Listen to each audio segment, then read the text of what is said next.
नमस्कार साथियों, डीएसए आप लेना चाहते हो, चाहे वो बैंक का हो चाहे एनबीएफसी का हो, तो फिर वो लेने से पहले कौन कौन सा चीज के लिए आपको तैयार रहना पड़ेगा, कौन कौन सा पॉइंट आपको ध्यान में रखना पड़ेगा, और ये सारे पॉइंट आपको सिंगल वीडियो में देने वाला हूँ। वीडियो के हर एक पॉइंट को ध्यान से सुनिएगा, लगे तो वापस रिवाइंड करिएगा, क्योंकि ये आपको डीएसए के बिजनेस में जिताने वाला है। जानना चाहेंगे यस और नो? तो बता दूं कि अगर अभी तक आपने सब्सक्राइब नहीं किया तो भैया सब्सक्राइब कर लो, लाइक शेयर वीडियो को करते रहोगे तो हमारे अंदर भी जान रहेगी, आपको हर दिन ध्यान देते रहेंगे। तो सबसे पहली बात है understand the nature of work, और उसमें क्या क्या चीजें करनी पड़ती है। इसका मतलब ये कि डीएसए का काम क्या होता है आपको पता रहना चाहिए, क्योंकि लोग देखते हैं यार डीएसए का काम कर रहा है, उसके पास गाड़ी आ गई, उसके पास 10 स्टाफ है, उसके पास का उसका टर्नओवर 1 करोड़ से ज्यादा हो गया।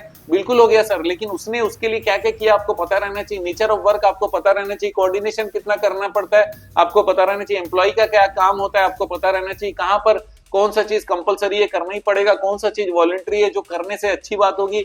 ये सारी चीजें आपको पता रहे, डीएसए का पूरा नेचर ऑफ वर्क पता रहना चाहिए, और कोऑर्डिनेशन बैंक के साथ कैसे होगा, एनबीएफसी के साथ कैसे होगा, कोड को किस तरीके से इस्तेमाल करना है, पूरा डीएसए का जो काम है और कार्य क्षेत्र है आपको पहले से पता होना चाहिए। अगर आप डीएसए के बारे में विशेष जानकारी चाहते हो तो डीएसए में हमारे चैनल पे बहुत सारे इंपॉर्टेंट वीडियोस हैं, जिसको देखकर आप ये सारी जानकारियां ले सकते हो। तो आते हैं दूसरे पॉइंट पर। दूसरा इंपॉर्टेंट पॉइंट है, डीएसए लेना तो है, लेकिन भैया सब काम क्यों कर रहे हैं? कमाई के लिए। इसका मतलब कमीशन के लिए, इनकम के लिए, रेम्युनरेशन के लिए, जो भी हम लोग फाइल से देते हैं उसके अगेंस्ट में बैंक या एनबीएफसी हमको क्या देता है, उसके बदले कोई परसेंटेज देता है जो आपका इनकम हो जाता है। फॉर एग्जांपल 1 करोड़ का अगर आपने लैब मतलब लोन अगेंस्ट प्रॉपर्टी दिया, आपको 1% भी अगर उसमें इनकम मिलता है या आधा परसेंट भी मिलता है तो 50,000 मिलेगा, 1% मिला तो 1 लाख रुपए मिलने वाला है। तो फिर आपको एक बार माइंडसेट क्लियर करना पड़ेगा कि कौन सा बैंक और कौन सा एनबीएफसी के टर्म्स एंड कंडीशन कैसे होते हैं,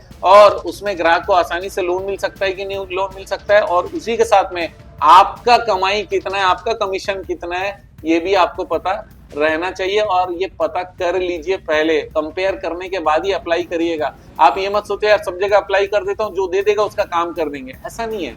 आपको उसके साथ निभाना है, शादी जैसा रिश्ता है, धंधे में आपको लेकर उनको आगे बढ़ना है, उनके ब्रांड को आप आगे बढ़ा रहे हैं, वो आपके इनकम को आगे बढ़ा रहे हैं, दोनों चीज म्यूचुअल होना चाहिए। अगर आप केवल सोच रहे हो जो आ गया उसका काम कर लेते हैं तो फिर आप निभा रहे हो, निभाना नहीं, प्रेम करना है भैया। हमको भी आपसे फायदा हो, आपको भी हमसे फायदा होना चाहिए, इसीलिए आपको इनकम या रेम्युनरेशन या कमीशन को भी चेक करना है और उसके बाद अप्लाई करना है। तो अब आते हैं तीसरे पॉइंट में। तीसरा पॉइंट है प्रोडक्ट नॉलेज। आपको प्रोडक्ट का नॉलेज लेने के लिए तैयार रहना पड़ेगा। आप बोलोगे नहीं सर मैं 10 आदमी रखूंगा वही प्रोडक्ट नॉलेज ले लेंगे, वही काम कर लेंगे। पॉसिबल है कब? जब आप कॉर्पोरेट काम कर रहे हो, जब आपके पास पैसे बहुत ज्यादा है, जब आप हर चीज के लिए मैनेजर लगा ले रहे हो, कमाई से पहले खर्चा करने का दम है, लेकिन वो फीजिबल बिजनेस मॉडल नहीं है।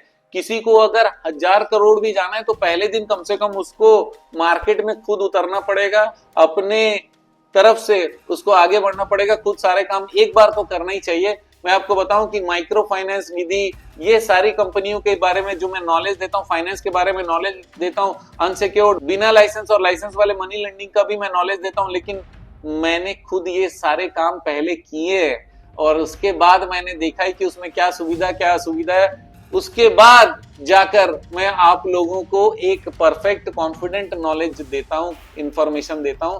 तो आपको भी प्रोडक्ट का नॉलेज होना चाहिए या फिर लेने के लिए तैयार होना चाहिए, ठीक है। अब चौथी बात है टारगेट ऑडियंस। बोले यार हमारे शहर में तो लाखों लोग हैं, लाखों लोग होंगे, लेकिन आपके टारगेट ऑडियंस कौन है? आपके टारगेट ऑडियंस क्या गवर्नमेंट के एम्प्लॉइज हैं? और गवर्नमेंट एम्प्लॉइज हैं तो फिर उसके बाद में आपको देखना है कि और इसके अलावा कौन है, क्योंकि गवर्नमेंट एम्प्लॉइज के पास में बहुत सारे डीएसए वाले जाएंगे, आपके पास क्यों आएगा? इसके लिए आपको टारगेट ऑडियंस के साथ में अपनी यूएसपी जनरेशन भी करनी पड़ेगी। ये एडिशनल पॉइंट बता रहा हूँ, यूएसपी भी आपके लिए इंपॉर्टेंट है कि जब आप जाओगे तो फिर क्यों आपसे कनेक्ट होगा, तो उसके बारे में बाद में बात करेंगे। लेकिन टारगेट ऑडियंस आपको पहले आइडेंटिफाई करने पड़ेंगे, तब जाकर आप फर्दर उनके पास में अप्रोच कर पाओगे। अगर आपको पता ही नहीं, आप जनरली एडवर्टाइज कर रहे हो, जनरली कोल्ड कॉलिंग कर रहे हो, आप कैसे भी कस्टमर को लाने की कोशिश कर रहे हो, वो उसको जरूरत ही नहीं है, आपका कॉलिंग टीम भी परेशान हो जाएगा, आप भी परेशान हो जाओगे और आपको लगेगा यार डीएसए का धंधा बंद कर ले। नहीं, जरूरत नहीं है, टारगेट ऑडियंस पता रहेगा,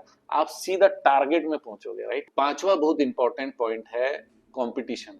आपको कंपटीशन भी ध्यान में रखना पड़ेगा। आपको ये ध्यान में रखना पड़ेगा कि मैं मार्केट में हूं तो मेरे जैसे और भी हजार लोग होंगे, तो फिर मैं दूसरों से आगे और अच्छा काम कैसे कर पाऊंगा। ये तभी हो सकता है जब आपके कॉम्पिटिटर्स के बारे में आपको पता हो।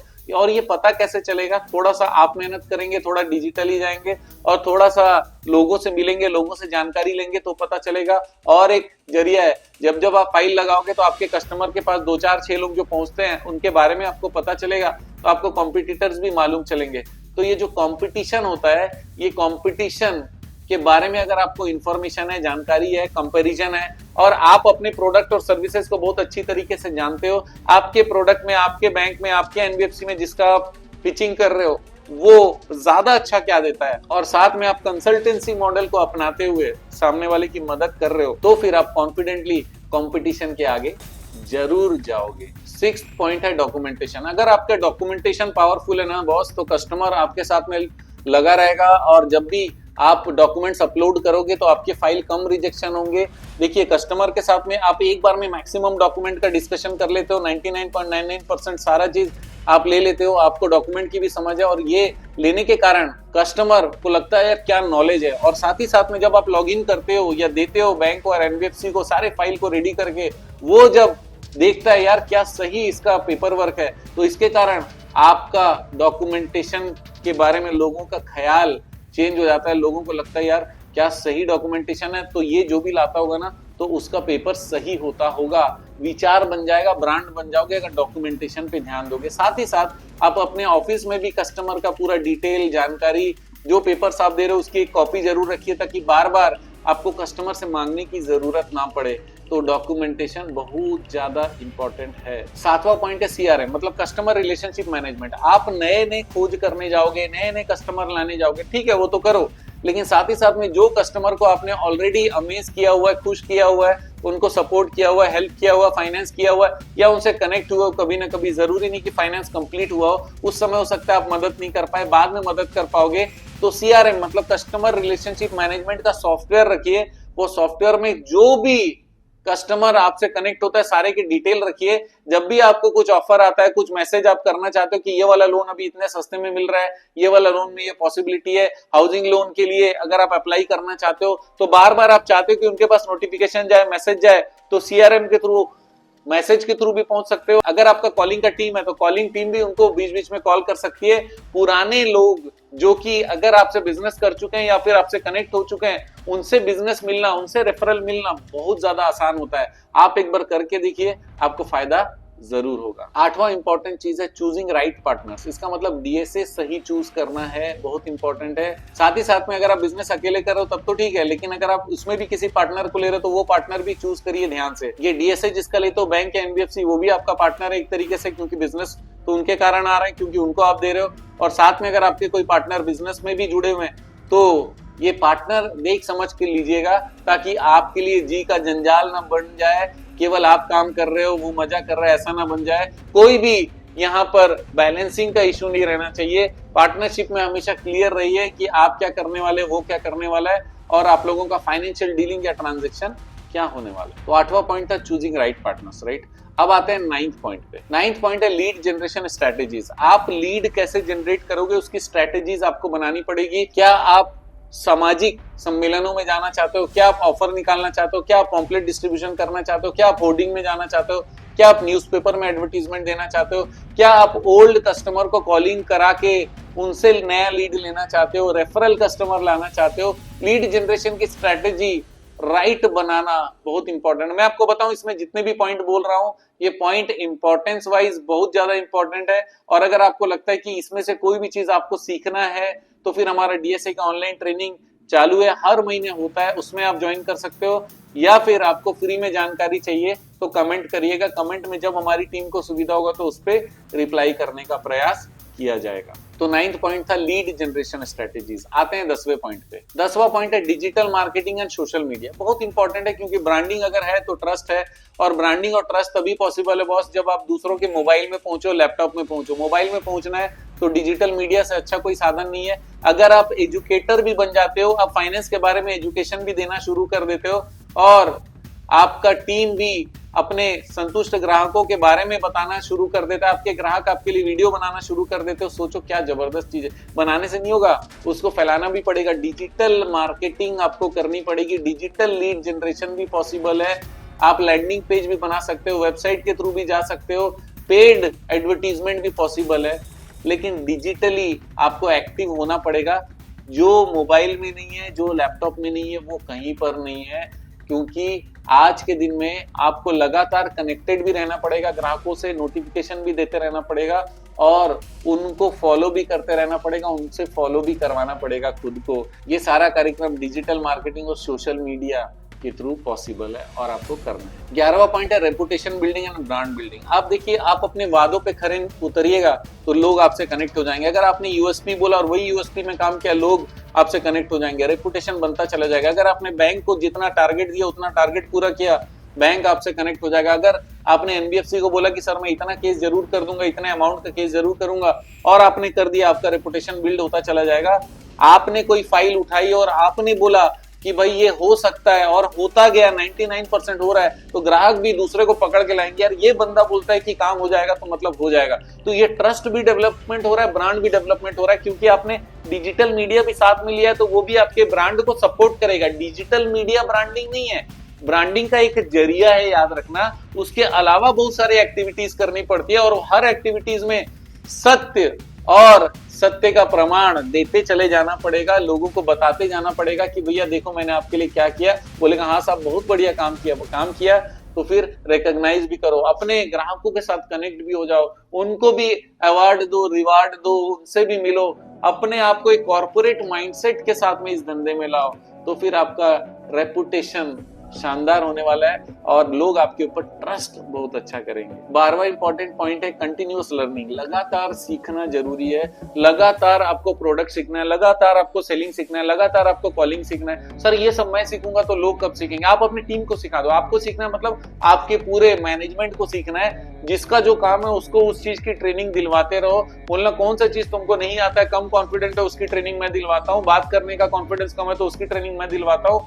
जिस चीज में आपको मदद चाहिए उसका ट्रेनिंग या तो मैं दूंगा या दिलवाऊंगा, या फिर बैंक को बोलूंगा या एनबीएफसी को बोलूंगा, लेकिन हमको एवरेज या बिलो एवरेज नहीं रहना है। हम लोग को आगे जाना है, जीतना है, और जितना सोचा उसका 10 गुना करने का भी प्रयास करना है। और वो तब पॉसिबल है जब आपका चक्कू धार हो, जब आपका कुल्हाड़ा धार हो जिससे आप पेड़ काटते हो। बहुत इंपॉर्टेंट है, हमारा नॉलेज शार्प होना चाहिए। कंटिन्यूअस लर्निंग भी तेज धार के बराबर है, हर टारगेट को पा सकता है। और फाइनली 13 पॉइंट आपको बता दूं, बजटिंग जरूर कर लीजिएगा। आपको लगता है सर 10 लड़के रखूंगा तो 10 लड़के भयंकर बिजनेस लेके आएंगे। अरे भाई 10 लड़के अगर रखोगे तो उसका पेमेंट भी देना पड़ेगा और उनके साथ में ट्रैवलिंग का भी देना पड़ेगा। देने में कोई मुश्किल नहीं है, लेकिन क्या आपने कोई बजट बनाया? क्या आपने कोई टारगेट बनाया? क्या आपने उनको बताया कि भैया इतना धंधा लेकर आना पड़ेगा? क्या वो लाने में सक्षम हो? क्या बाजार वैसा है कि 50 लोगों को नौकरी में रखो तो 50 लोग धंधा लेकर आ पाए? या फिर अपने ही जो स्टाफ एक दूसरे से टकरा रहे एक ही कस्टमर के पास, नहीं सर मैं भी गया था, ये भी गया था, आपस में ही लड़ रहे हैं, ऐसा तो नहीं है। तो फिर आपको करना क्या पड़ेगा? बजटिंग बनाना पड़ेगा। एरिया वाइज बजटिंग बनाएंगे, इस एरिया में ये जाता है, उस एरिया में ये जाता है, ओवरऑल कंपनी का बजटिंग ये, इतना पैसा हम लोग लगाते हैं, इतना कमाई होने की संभावना है, और ये कमाई में इतना प्रॉफिट होने की संभावना है। क्या ये प्रॉफिट सेटिस्फैक्टरी है, यस और नो? तो फिर अब इनकम और बढ़ाने का सोचना पड़ेगा, खर्चे और लिमिट करने का सोचना पड़ेगा। इसका मतलब राइट खर्चे करेंगे, फालतू खर्चे नहीं करेंगे। और बजट अगर हमारे पास में है तो कभी भी पैसों की कमी नहीं रहेगी, कमिटमेंट का कभी नुकसान नहीं होगा, वेतन टाइम पे आप देने वाले हो, और जो भी खर्चे, जो भी सप्लायर, जो भी व्यक्ति आपके ऑफिस से रिलेटेड कोई भी पेमेंट पाने योग्य है उसको समय पर आप पेमेंट दे पाओगे। और ये बहुत बड़ा काम है, बहुत इंपॉर्टेंट काम है। बजटिंग के बिना मुश्किल है कोई भी व्यापार चलाना। 99.99% लोग बिना बजटिंग के धंधा करते हैं। मैं डीएसए वाले को बोलना चाहता हूं, बजटिंग तुरंत करिए। दोस्तों ये 13 point business changing, life changing type का, अगर बिजनेस ही आपका लाइफ है तो आपका लाइफ बदलने वाला है। 13 पॉइंट फिर से देख लीजिए। दोस्तों जीतना आपको जरूरी है, मैं जिता के रहूंगा। आपको एक सपोर्ट करना है, वीडियो को शेयर जरूर करिए, लाइक करना मत भूलिएगा। अभी तक अगर आपने सब्सक्राइब नहीं किया, सब्सक्राइब जरूर करिए। आपका दिन जबरदस्त हो, शुभ हो।